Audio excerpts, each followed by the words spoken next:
परदेशमा आफ्नो धर्म, संस्कृति र परम्परा जोगाउन कति गाह्रो छ, होइन त?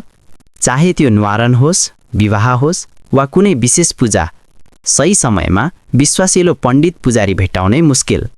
आफ्नोपनको यो अभावले कता कता मन खल्लो बनाउँछ। तर अब चिन्ता लिनु पर्दैन। यही समस्याको समाधान लिएर आएको छ मेरो नेप एप्लिकेसन। विश्वभरका नेपालीलाई एउटै छानामुनि जोड्ने, नेपालीले नै नेपालीका लागि बनाएको एप। बस मेरो नेप एप खोलेर आफ्नो देश छान्नुहोस्।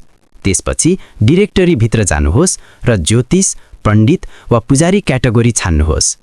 तपाईँ बसेकै देश र सहरमा सेवा दिइरहनुभएका गुरु तथा पण्डितहरूको सूची, उहाँहरूको सम्पर्क नम्बर र ठेगाना सबै एकै ठाउँमा पाउनुहुनेछ। मेरो नेपसँग अब तपाईको हरेक धार्मिक तथा सांस्कृतिक कार्यमा कुनै बाधा आउने छैन। परदेशमा पनि आफ्नोपनको अनुभव गर्नुहोस्। आफ्नो समुदायसँग सजिलै जोडिनुहोस्। आजै एप स्टोर वा गुगल प्ले स्टोरबाट मेरो नेप डाउनलोड गर्नुहोस् र विश्वभर फैलिएको नेपाली समुदायको हिस्सा बन्नुहोस्। मेरो नेप, परदेशमा तपाईको आफ्नै डिजिटल घर।